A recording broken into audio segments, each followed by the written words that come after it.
우리 한번 같이 하시겠습니다. 나는 보냄받은 자다. 다시 한번 나는 보냄받은 자다.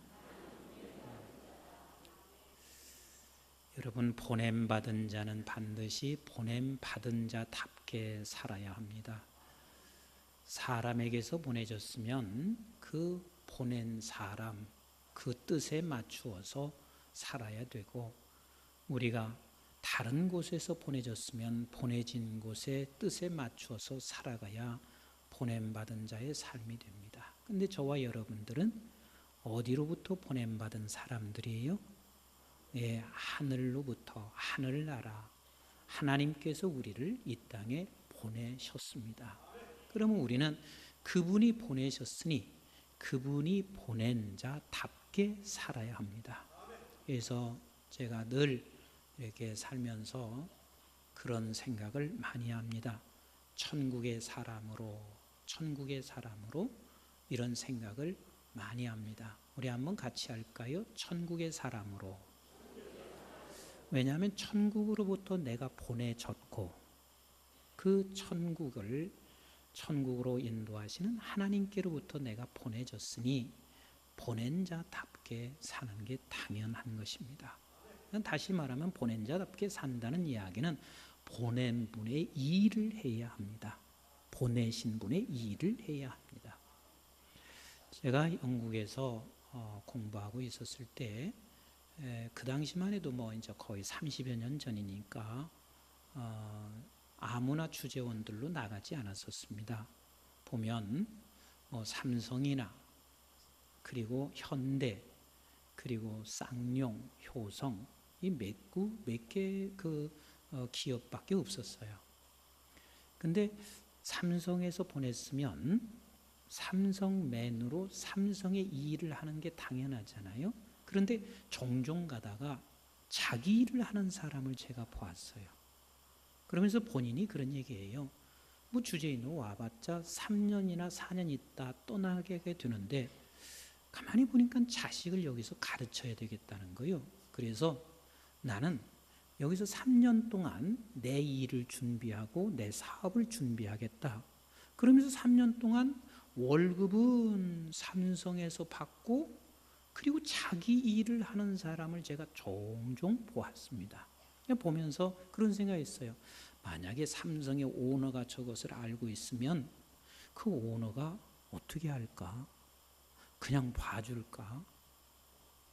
그리고 또 하나는 삼성의 오너가 어떻게 할 것을 떠나서 나쁜 사람이다. 참 나쁘다. 삼성에서 보냈으면 삼성맨으로 일을 해야지. 이런 생각을 제가 하게 됐었습니다. 그럼 우리도 마찬가지예요. 하나님이 우리를 보냈으면 우리는 반드시 보내신 분의 일을 해야 합니다. 그러면 하나님의 일이 도대체 뭐냔 말이에요? 하나님의 일이 만약에 교회에서 여러분들이 앞에 나가서 청소하고 교회를 청소하시고 식당에서 봉사하시고 그리고 성가대에서 앉아서 저렇게 찬양하시고, 이게 하나님 일 맞아요? 틀려요? 하나님 일이에요? 아니에요? 뭐가 맞아요? 맞기는. 하나님의 일일 수가 있고 하나님의 일이 아닐 수가 있어요. 여기에 와서 청소한다고 해서 이게 하나님의 일이라면 여러분 오늘부터 큰 결심을 하셔야 돼요. 왜? 교회 와서 하면 하나님의 일이니까 다 지금부터 직장 때려치시고 내일부터는 저한테 면접 오세요. 신학교 들어가야 되잖아요. 신학교 가서 아예 그냥 주의 일을 하셔야 되잖아요. 그게 하나님의 일이라면, 여기 지금 서서 목사가 설교하고 있습니다. 그러면 설교하고 있는 임 목사는 지금 하나님의 일을 하는 거요? 않는 거요? 아무 소리 안 하시는 거 봐. 내가 지금 여기서 서서 설교하는데 하나님이 일하는 거요? 아닌 거요?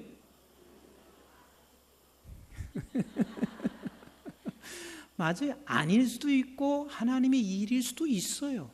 일일 수도 있어요. 왜? 얼마든지 아닐 수가 있거든요. 내가 설교하면서 여러분들을 속이면서 얼마든지 설교할 수 있거든요. 이렇게 설교할 수 있습니다. 오늘 설교를 통해서 어떻게 하면 헌금을 더 많이 걷어낼까? 오늘 설교를 통해서 어떻게 하면 막 저 사람들을 더 붙잡아서 부려먹을까? 그러면 하나님이 보내신 이 일을 지금 내가 하는 게 아니라 내 일을 지금 하는 거예요. 내가 지금 설교하면서 이럴 수 있단 말이에요. 내가 설교를 함으로 말미암아 내가 먹고 사는데 분명히 이것이 지장이 있어. 그러니까 나는 먹고 사는 문제 때문에 내가 여기서 설교한다면 이건 하나님의 일이 아니라 누구 일을 하는 거예요? 내 일을 하는 거라 그 말이에요. 내 일을. 그러면 집에서 여러분들이 열심히 청소하고 집에서 뭐 밥을, 여자분들은 뭐 하루에 세 끼를 막 밥을 한다고 생각해 보세요. 밥을 하고 있습니다. 그런데 이 밥을 하면서도 하나님의 일일까요? 아니면 내 일일까요?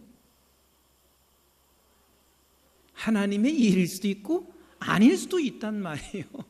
밥을 하면서도 이거 먹어야 내가 살고 뭐 이거 해야 남편이 그래도 뭐 월급을 갖다 주고 이거 해야 그래도 내가 뭔가 집안에서 대우받고 이러면서 한다면 그건 내 일이에요. 그러나 내가 집안에서 청소를 열심히 하는데 이런 생각을 하고 있습니다.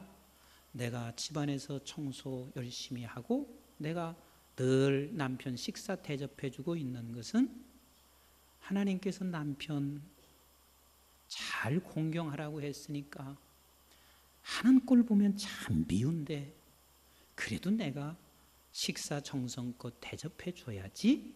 그러면서 남편에게 식사를 잘 대접했습니다. 하나님의 일이요? 아니요? 그건 하나님의 일이란 말이에요. 그건 하나님의 일이에요. 그러니까 하나님의 일은 절대로 장소의 문제가 아니다. 장소의 문제가 아니에요. 내가 교회에 있으나 집에 있으나 직장에 있으나 우리는 하나님의 일을 할 수가 있고 교회에 있는다 해도 하나님의 일이 아닐 수가 있다 그 말입니다. 보통 우리는 하나님의 일을 하나 안 나는 내 자신이 어떤 목적과 동기를 가지고 있느냐에 따라서 태도가 바뀌어져요. 내 일을 하는 사람은 잘 삐지더라고. 잘 삐져요. 왜냐하면 내 일을 하는 사람은 잘 삐질 수밖에 없는 이유가 이거예요. 내게 유익이 안 되면 삐지는 거예요. 내게 내 일을 하는 사람은 언제나 변덕을 부릴 수밖에 없어요. 내게 유익이 되면 재밌게 일을 하지만 내게 유익이 안 되면 그는 안 해버려요. 그러니까 결국은 내게 목적이 있는 사람은 잘 삐져, 잘 변덕이 자주 일어나게 되어 있습니다. 그렇지만 하나님의 일을 하는 사람은 다릅니다. 세상이 나를 어떻게 평가하든 세상이 나를 어떻게 알아주든 그게 중요한 것이 아니라 보내신 분이 보내신 분의 뜻을 쫓아서 내가 그 보내신 분을 일을 하기 때문에 그것에 대한 결단이 우리에게 확고하게 서 있는 사람은 사람이 나를 어떻게 평가하든 나는 그것과 상관하지 아니하고 하나님이 보내셨으니 내가 그 일을 하고 있을 뿐이라 그 말입니다. 그래서 결국은 보냄받은 자답게 사는 사람은 보내신 분의 일을 하는 것이고 보내신 분의 일을 하는 사람은 아버지의 뜻을 쫓아서 세상이 막아도 누가 막아도 그 일을 하는 사람이 곧 보내신 자의 일을 하는 사람이란 말이에요. 그래서 오늘 본문에서 우리 주님이 이렇게 말씀하시고 계신 거예요. 30절부터 32절을 같이 읽어봅니다. 시작. 내가 아무것도 스스로 할 수 없노라. 뭐예요? 아무것도 스스로 할 수 없다. 그 말은 무슨 소리냐면 보내신 분의 일을 하는 것이지 내 스스로 내 생각으로 일하지 아니하신다 그 말이에요. 자, 같이 계속 읽어요. 시작. 듣는 대로 심판하노니 나는 나의 뜻대로 하려 하지 아니하고 나를 보내신 이의 뜻대로 하려 함으로 내 심판을 의로우니라 그랬습니다. 그래서 너희들이 나를 어떻게 심판하고 너희들이 나를 평가하든지 나는 그것으로 말미암아 의롭게 결정되는 것이 아니라 보내신 분의 뜻을 내가 함으로 말미암아 그래서 그 심판이 있는데 반드시 그 심판이 그게 의라. 결국은 정말 우리 교인들은요, 저를 포함해서 제가 간절히 소망하는 게 있습니다. 우리 하나님 앞에 설 때를 생각하시면서 일하자고요. 하나님 앞에 설 때 나 하나님 40년 일하고 왔습니다. 50년 일했습니다. 근데 하나님은 이러실 수 있어요. 네가 언제 내 일을 했느냐? 언제 네가 내게 맡겨준 일을 했느냐? 나는 너를 도무지 알지 못해. 내가 아무리 발부둥 쳐도 하나님은 중심을 아시는 하나님께서요, 너는 지금까지 너의 일을 했지, 네 유익을 위해서 일을 해왔지, 언제 네가 내 일을 했느냐? 이리 말씀하신다는 것을 생각해 보세요. 얼마나 있으면 다 가잖아요. 얼마나 있으면 우리는 다 천국에서 하나님 앞에 설 수밖에 없는 우리의 자신들 아니냔 말이에요. 그때 갔을 때 하나님이 언제 네가 성가대 했냐? 언제 네가 치유했느냐? 언제 네가 장로로 일을 했느냐? 언제 네가 목사로 일을 했느냐? 언제 네가 하나님 앞에 헌신했느냐? 이거 안타깝잖아요. 이거 얼마나 불행한 일이에요. 우리는 얼마든지 교회에서 일을 하면서도 내 일을 하면서 살아갈 수가 있다는 것을 잊지 마세요. 우리 주님께서는 그래서 나는 혼자서 내가 한 일이 없다, 그분이 보내신 뜻대로 함으로 말미암아 그분이 하시는 그 심판이 결국은 그게 의다 말씀하시고 계세요. 우리 계속 읽어봐요. 31절과 32절 시작. 내가 만일 나를 위하여 증언하면 내 증언은 참되지 아니하되 나를 위하여 증언하시는 이가 따로 있으니 나를 위하여 증언하시는 그 증언이 참인 줄 아노라. 너희들이 나를 참이냐 너희들이 나를 거짓이냐 말하는 것, 나는 그게 중요하지가 않다. 보내신 이의 일을 하고 보내신 이의 일은 뜻을 따라서 일을 하는 것이, 그분이 증언해 주는 것이 그게 참이다. 사람이 참이냐 거짓이냐 말하는 게 중요한 게 아니라 그분이 참이라고 하면 그게 참인 것이다, 이걸 말하고 있습니다.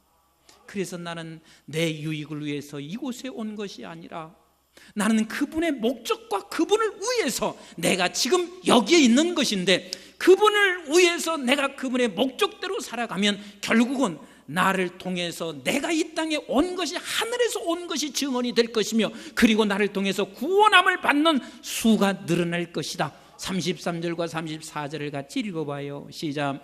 너희가 요한에게 사람을 보내매 요한이 진리에 대하여 증언하였느니라. 그러나 나는 사람에게 증언을 취하지 아니하노니 다만 이 말을 하는 것은 너희로 구원을 받게 하려 함이니라. 사람들이 어떻게 말하는 그 증언이 중요한 것이 아니라 하나님이 나를 증언하고 있다면, 보내신 분의 일을 내가 함으로 말미암아 하나님이 인정하고 있다면 그것이 곧 구원의 길이요 구원을 이루어가는 것이니라 말씀하시고 계십니다. 그러면서 36절에 하나님의 일은 결국은 반드시 하나님의 나라가 이루어짐을 말씀해 주시고 있습니다. 36절을 같이 읽어보겠어요. 시작. 내게는 요한의 증거보다 더 큰 증거가 있으니 아버지께서 내게 주시사 이루게 하시는 역사, 곧 내가 하는 그 역사가 아버지께서 나를 보내신 것을 나를 위하여 증언하는 것이요 그랬습니다. 참 놀라운 진리입니다. 사람들이 나를 어떻게 평가하든 보내신 이의 일을 하다 보면은 그것이 곧 하나님의 일을 이루어지는 것이기도 하고, 그게 곧 나를 위한 것이다. 그게 곧 나를 위한 것이다. 한번 보세요. 내가 삼성 직원으로 나가서 일을 합니다. 그러면 삼성을 위해서 지금 일을 했어요. 그럼 결국은 누구를 위한 것이 돼요? 저 사람들이 모두가 다 그래요. 저 사람은 삼성맨이야, 저 사람은 삼성맨이야. 그러면서 오직 삼성밖에 몰라, 삼성맨이야. 그런데 결국은 삼성을 위해서 하는 것인데, 그래서 삼성은 더욱더 커질 수밖에 없는데 그것이 곧 나를 위한 것이니라. 아멘이신가요? 그래서 우리는 오늘 이 시간 확인해야 할 게 있습니다. 여러분들은 어디로부터 받은 사람인가요? 다시 여러분들은 어디로부터 보냄받은 자인가요? 하늘로부터 보냄받은 자. 그러면 어느 일을 해야 해요? 하나님의 일을 하셔야 합니다. 그 하나님의 일을 하기 위해서는 아버지의 뜻대로 일을 해나가는 건데, 아버지의 뜻대로 일을 하기 위해서는 반드시 여러분들이 이 세 가지를 날마다 생각하지 아니하면 절대로 하나님의 뜻대로 일을 이루어 갈 수가 없어요. 이 세 가지를 반드시 기억하셔야 되고, 그 세 가지가 뭐냐면 누가복음 9장 23절을 같이 읽어보겠어요. 시작. 또 무리에게 이르시되 아무든지 나를 따라오려거든 자기를 부인하고 날마다 제 십자가를 지고 나를 따를 것이니라 그랬습니다. 아무든지 누구든지 나를 따라오려거든. 그럼 나를 따라오는 게 뭐냐면 예수님께서 하나님이 보내신 자답게 산 것처럼 너도 하늘로 보내진 자면, 하늘로부터 너에게 보내진 자면, 너도 예수님과 같이 너도 그렇게 살아가려면 아무도 누구든지 반드시 이 세 가지를 통과하지 아니하고 이기지 아니하고는 결단코 하나님의 일을 할 수 없음을 말해주고 있습니다. 그 첫 번째가 뭐냐면 자기 부인이에요. 같이 합시다. 자기 부인. 자기 부인이라는 게 뭔고 하면 내 생각을 죽이는 거예요. 그리고 하나님의 생각으로 채워넣는 거예요. 우리는 이 세상에 살면서 언제나 우리는 내 생각을 할 수밖에 없습니다. 교회 와서도 교회 일을 하면서 언제나 우리는 내 생각을 할 수밖에 없어요. 이게 인간이에요. 임 목사도 마찬가지요. 내가 목회를 그렇게 오래 했어도요, 어려서부터 내가 신앙생활했어도 항상 분초마다 내 생각을 먼저 하게 되어 있습니다. 그러면 내 생각을 언제나 우리는 죽이고 하나님의 생각으로 채워 넣는 사람만이 하나님의 일을 할 수 있단 말이에요. 그러면 주님은 안 그랬느냐? 주님도 마찬가지세요. 그분은 하나님이시면서 인간의 몸으로 오신 주님, 우리와 똑같은 성정을 가지고 주님도 당신의 생각을 하셨습니다. 뭐 앞에서? 언제나 십자가 앞에서 당신의 생각을 하셨단 말이에요. 그럼 십자가 앞에서만 그런 것이 아니라 항상 우리 주님도 내 생각을 하시면서 살아왔어요. 그래서 십자가 앞에서 우리 주님께서 어떻게 했습니까? 내 생각이 뭐냔 말이에요. 내 생각이 들어왔습니다. 그 내 생각이 뭐냐면 십자가에 죽게 되면 나를 따르던 제자들이 도대체 어떻게 될까? 이거하고 똑같아요. 내가 지금 사람들에게 뭐 십자가의 저주를 받으면서 죽을 때 나를 따르며 저를 존경하던 우리 성도님들이 어떻게 할까? 우리 예수님 똑같지 않겠어요? 십자가가 뭔지 알아요. 육신의 고통도 고통이지만 얼마나 많은 사람들이 지금 비난할 텐데, 당신이 또 신이라고 말을까지 했는데, 하나님의 아들이라고 말을 했는데, 그 죽음 앞에서 사람들이 나를 어떻게 비난할 것을 주님이 아셨던 주님이란 말이에요. 더더군다나 생각해 보세요. 예수님의 어머니는 어찌하겠냐는 말이에요. 그 죽어가고 있는 고통 밑에서, 십자가 밑에서 예수님의 어머니가 어떻게 하겠냐는 말이에요. 이게 내 생각을 접을 수 없는 가장 중요한 이유예요. 내 생각을 접으려니 내가 죽을 것 같아. 내 생각을 접으려니 이 모든 게 다 수포로 돌아갈 것 같아. 내 생각을 접으려니 모든 사람이 나에게 손가락질할 것 같아. 내 생각을 접으려니 모든 사람들이 이렇게 말할 것 같아. 예수 믿더니 저거 봐라, 이리 말할 것 같아. 그래서 우리는 내 생각을 못 접는 거예요.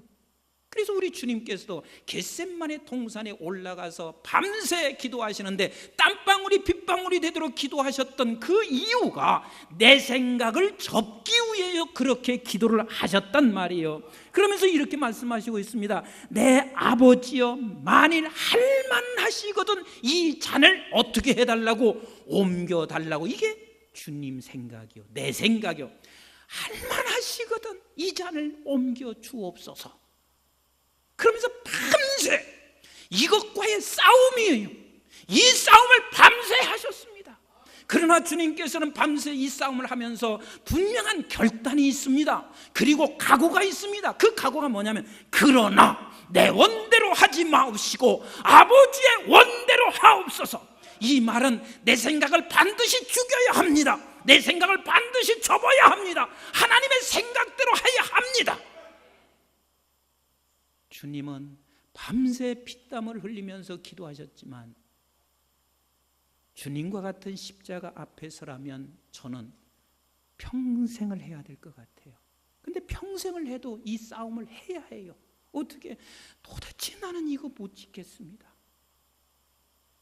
또 기도하고 날마다 기도하고 결국은 평생을 기도할 것 같아요.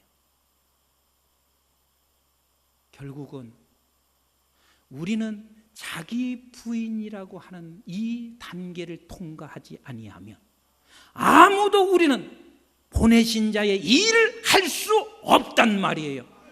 그런데 한번 생각해 보세요. 우리 주님께서 잠시 고난과 비난을 받으셨지만 결국은 그 하나님이 보내신 일을 함으로 말미암아 저와 여러분들이 있잖아요. 왜 이게 아멘이 안 되십니까? 저와 여러분들이 있잖아요.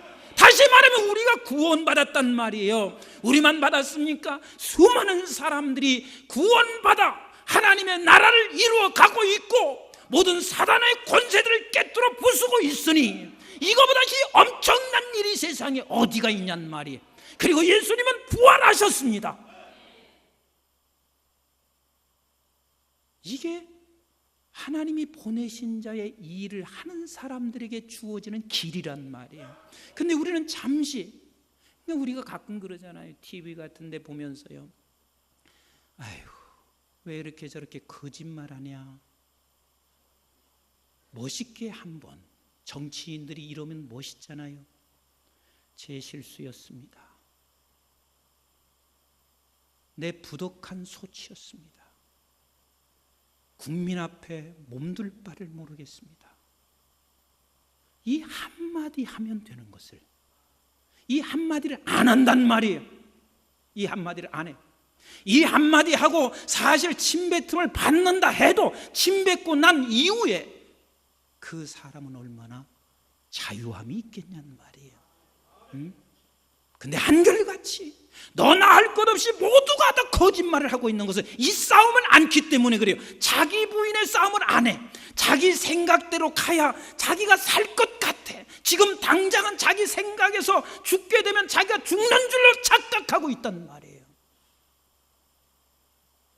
자기 부인이 없이는 아무도 하나님의 일을 할 수가 없습니다. 바로 이 싸움이에요. 이 싸움이 하나님 앞에 나가 기도하는 거예요. 아버지 하나님, 나를 죽여주세요. 내 힘으로 죽을 수 없으니 하나님이여 힘 주시옵소서. 하나님이 나를 죽여주시옵소서. 내 생각을 죽여주시옵소서. 그 다음에 두 번째 있습니다. 우리 한번 다시 누가복음 9장 23절을 읽어보십시다. 시작. 또 무리에게 이르시되 아무든지 나를 따라오거든 자기를 부인하고 날마다, 따라서 합시다. 날마다. 여기서 날마다라는 말은 이 소리하고 똑같은 거예요. 날마다 내 생각이 두른단 말이에요. 날마다 분초마다 내 생각으로 나는 지배를 당하고 있단 말이에요. 왜? 세상에 살고 있기 때문에 그렇습니다. 여러분, 세상에 살면서 공기 속에 우리가 있잖아요. 그러면 세상에 살고 있는 우리는 내 생각 속에 살게 되어 있습니다. 내 생각으로 사로잡히게 되어 있다, 그 말입니다. 그럼 내 생각으로 사로잡혀 있는데 이 날마다는 뭐냐면 우리가 가지고 있는 지식을 현재 시간 속으로 끌어들이지 아니하면 그 지식은 죽은 지식이에요. 내가 아무리 과거에 수많은 지식을 쌓았습니다. 그런데 이 지식을 현재 시간으로 끌어들이지 아니한다면 그건 과거의 지식이고 아무것도 아닌 거예요. 오히려 그 지식으로 말미암아 사람들을 정죄하고 판단하는 그 기술은 늘어나요. 그래서 바리새인화돼요. 그래서 우리는 이 하나님이 주신 우리의 지식들, 말씀들을 현재 시간 속으로 끌어들여야 돼요. 현재 시간 속으로 끌어들이기 위하여 때로는 우리를 매를 치면서도 끌어들이는 거요. 부모님이 그러잖아요. 얘야, 너 이렇게 늦잠 자면 안 된다. 이게 부모가 자식에게 가르쳐준 지식이란 말이에요. 근데 이 녀석이 그냥 늦잠을 자고 있어요. 그러면 나중에는 때려요. 때려서 무엇을 하게 하냐면 그 지식을 현재 시간으로 끌어들이고 있는 거란 말이에요. 야, 너 거짓말하면 안 된다. 도둑질하면 안 된다. 이게 부모님이 자식에게 준 지식이에요. 근데 이 지식을 가지고 있지만 항상 그가 과거로 머물러 있게 만들고 있습니다. 부모님은 도둑질할 때 그 아이를 매를 칩니다. 매를 치면 아하, 이게 도둑질해서는 안 되는구나 하고 그 현재 시간으로 끌어들였을 때야 비로소 이 사람은 내 생각을 버리게 된다 그 말이에요. 여러분, 실컷 매 맞고 나서 하나님이 말씀한 지식을 오늘로 끌어들일래요? 매 맞지 않고 빨리 끌어들일래요? 매 맞고 끌어들이는 어리석은 사람 될 필요가 없어요. 한번 보세요. 베드로가 당신의 생각으로 가득 차 있습니다. 그 당신의 생각이 뭐냐면 내 생각이 옳단 말이에요. 그런데 우리 주님께서 뭐라고 지금 말씀하시고 있는지 우리 한번 성경을 다시 마가복음 14장 27절로 같이 읽어보겠습니다. 시작. 예수께서 제자들에게 이르시되 너희가 다 나를 버리리라. 이는 기록된 바 내가 목자를 치리니 양들이 흩어지리라 하였음이니라. 너희들이 나 버려. 이것은 목자를 친다. 그것이 지금 하나님이 하시는 일이라 그 말입니다. 자, 28절 시작. 그러나 내가 살아난 후에 너희보다 먼저 갈릴리로 가리라. 베드로가 여짜오되 다 버릴지라도 나는 그리하지 않겠나이다. 나는 절대로 안 버립니다. 이게 베드로의 생각이요. 나는 절대 그럴 수 있는 사람이 아니란 말이에요. 30절 시작. 예수께서 이르시되 내가 진실로 내게 이르노니 오늘 이 밤 닭이 2번 울기 전에 네가 3번 나를 부인하리라. 주님이 아주 구체적으로 설명을 했어요. 네 생각이 지금 잘못됐어. 너는 그렇게 될 수밖에 없어 하고 구체적으로 설명해 줬는데 베드로가 뭐라고 그러는지 아세요? 자기의 생각을 힘있게 말을 해요. 31절 시작. 베드로가 힘있게 말하되 내가 주와 함께 죽을지언정 주를 부인하지 않겠나이다 하고 모든 제자도 이와 같이 말하느니라. 모든 사람이 내 생각을 항상 힘있게 주장합니다. 이렇게 가야 길인 줄 알아요. 이렇게 가야 본인이 살 줄을 알아요. 그런데 보세요. 마가복음 14장 66절부터 72절을 보세요. 시작. 베드로는 아랫뜰에 있더니 대제사장 여종이 하나가 와서 베드로가 불 쬐고 있는 것을 보고 주목하여 이르되 너도 나사렛 예수와 함께 있었도다. 이게 첫 번째 지금 와서 얘기를 하고 있어요. 하거늘 베드로가 부인하여 이르되, 첫 번째 지금 부인이에요. 나는 내가 말하는 것이 무엇인지 알지도 못하고 깨닫지도 못하겠다 하며 앞들을 나갈세 그랬어요. 두 번째 시작. 여종이 그를 보고 곁에 서 있는 자들에게 다시 이르되 이 사람은 그 도당이라 하되 또 부인하더라. 두 번째 부인했어요. 조금 있다가 세 번째 시작. 조금 후에 곁에 서 있는 사람이 다시 베드로에게 말하되 너도 갈릴리 사람이니 참으로 그 도당이니라. 그랬더니 베드로가 뭐라고 했어요? 시작. 그러나 베드로가 저주하여 맹세하되 나는 너희가 말하는 이 사람을 알지 못하느니라 하니, 닭이 2번 울기 전에 반드시 3번 부인한다고 했는데 72절 시작. 닭이 곧 2번째 울더라. 이에 베드로가 예수께서 자기에게 하신 말씀 곧 닭이 2번 울기 전에 내가 3번 나를 부인하리라 하심이 기억되어 그 일을 생각하고 울었더라. 그러니까 하나님의 일을 할 사람, 보내신 받은 자의 일을 하는 사람은 항상 따라서 합시다. 닭 우는 소리를 들어야 한다. 이 닭 우는 소리가 뭐냐면 하나님께서 말씀하셨던 그 소리를 날마다 들어야 합니다. 닭 우는 소리를 들어야 합니다. 근데 닭 우는 소리를 반드시 들려지게 하고 있습니다. 왜? 우리는 보내졌을 때 나 혼자 보냈을까요? 아니면 같이 오신 분이 있을까요? 같이 오신 분이 있습니다. 같이 오신 분이 누구예요? 성령과 같이 왔어요. 따라서 합시다. 나는 혼자 오지 않았다. 성령과 같이 왔다.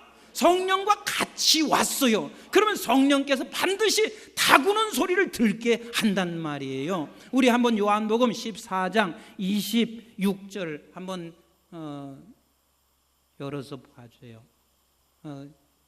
요한복음 14장 26절. 네, 저기 나왔어요. 시작. 보혜사 곧 아버지께서 내 이름으로 보내실 성령, 그가 너에게 모든 것을 가르치고 내가 너에게 말한 모든 것을 생각나게 하리라. 뭐가 생각나게 했어요? 성령이 생각나게 하는데 그게 다구는 소리예요.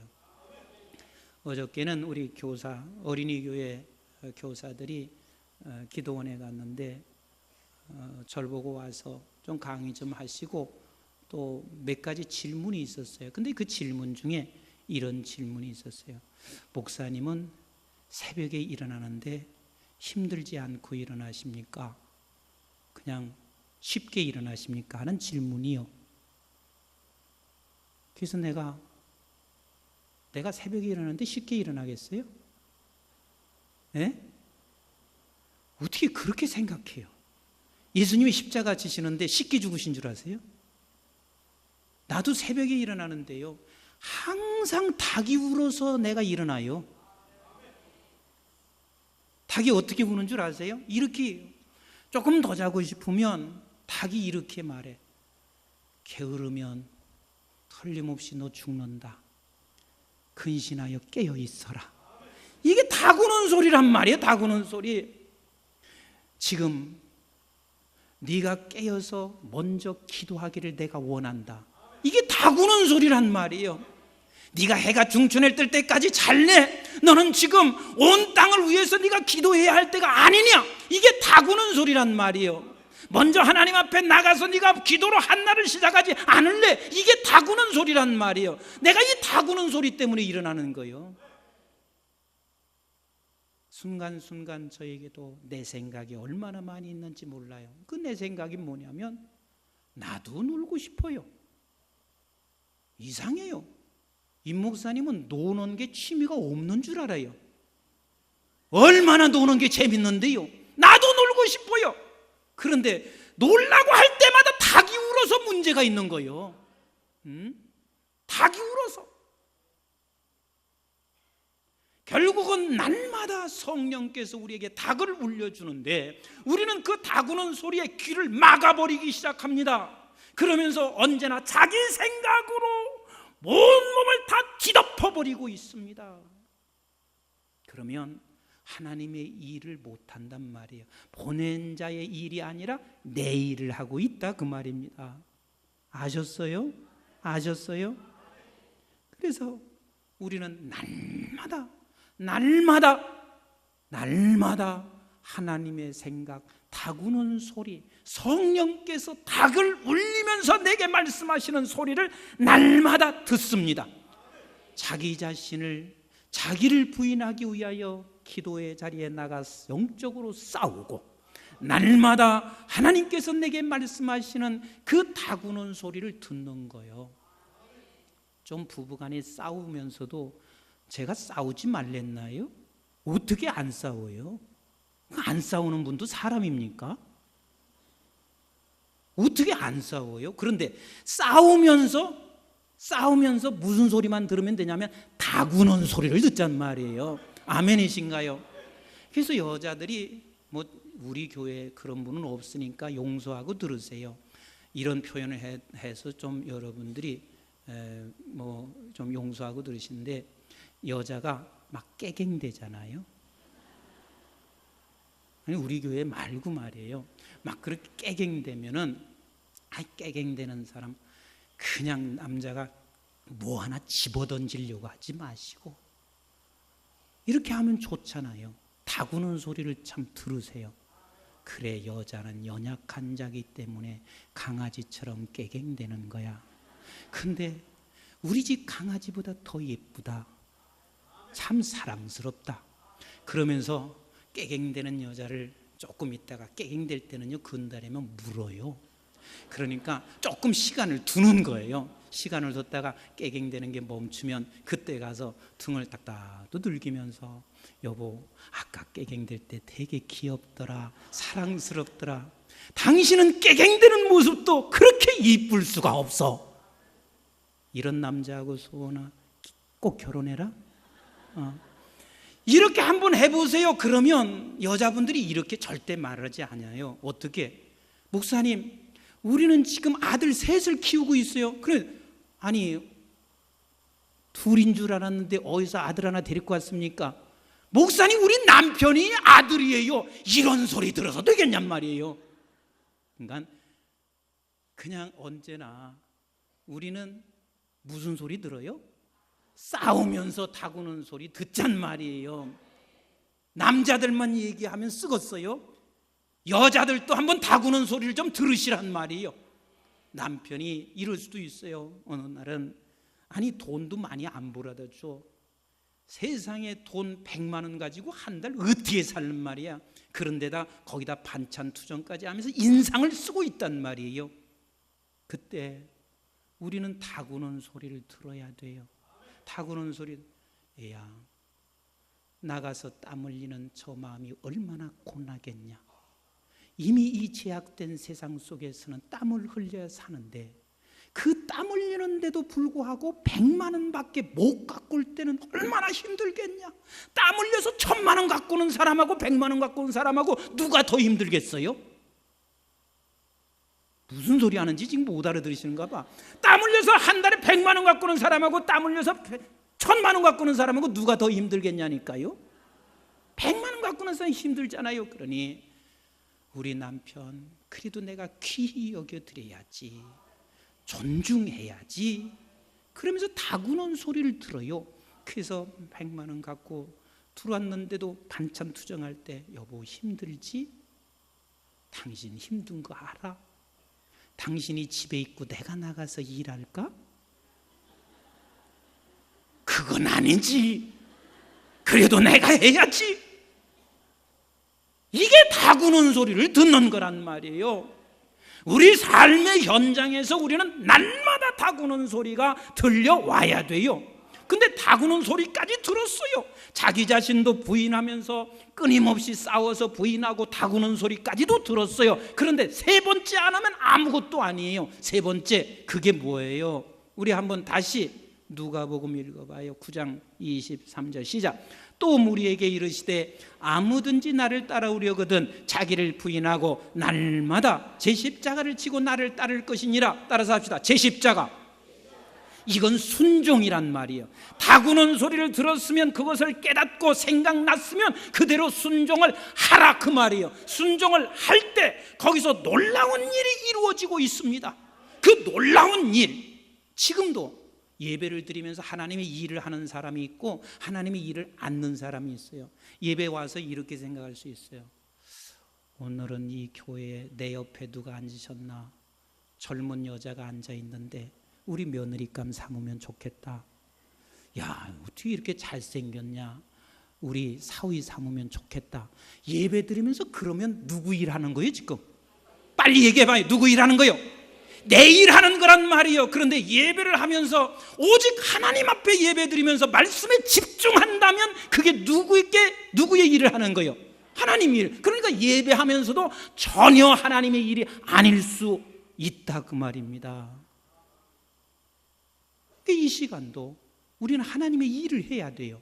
그래서 한번 고린도 후서 1장 20절을 한번 읽어보실까요? 시작. 하나님의 약속은 얼마든지 그리스도 안에서 예가 되니 그런즉 그로 말미암아 우리가 아멘하여 하나님께 영광을 돌리게 되느니라. 그래서 지금 하나님 예배하면서 하나님의 앞에 일을 하는 사람은 자기 부인하기 위해서 싸우세요. 그러면 아멘하는 사람이 지금 하나님 일한다니까요. 아멘 않는 사람은 지금 하나님 일을 않는 거란 말이에요. 자기를 부인하기 위해서 기도하면서 싸우세요. 날마다 다구는 소리를 들으세요. 여러분들은 그 다구는 소리와 함께 순종의 자리로 가세요. 이 아멘하여 우리는 지금 하나님의 일, 보내신 자의 일을 할 뿐만 아니라 그게 곧 하나님께 영광을 돌리더라. 그러니까 그 보내신 자의 일을 할 때 우리는 내가 죽는 것이 아니라 하나님께 영광을 돌렸으면 그 영광은 곧 너의 영광이 된다라고 말씀하시고 계세요. 아멘이신가요? 저와 여러분들은 하늘로부터 보냄받은 자입니다. 그 보냄받은 자는 그분의 일을 하는 것입니다. 그분의 일을 하는 것이 바로 그분의 뜻을 쫓아가는 것이고, 뜻을 쫓아가야 할 사람은 이 세 가지를 놓쳐서는 안 됩니다.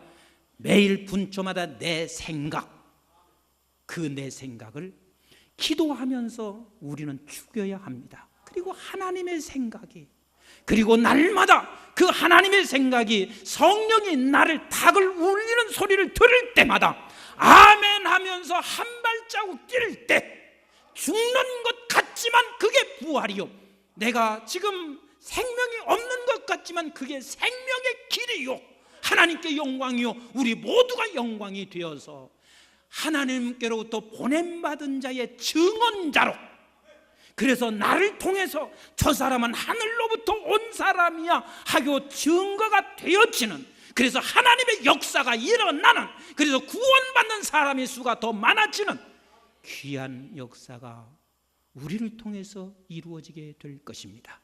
기도하겠습니다.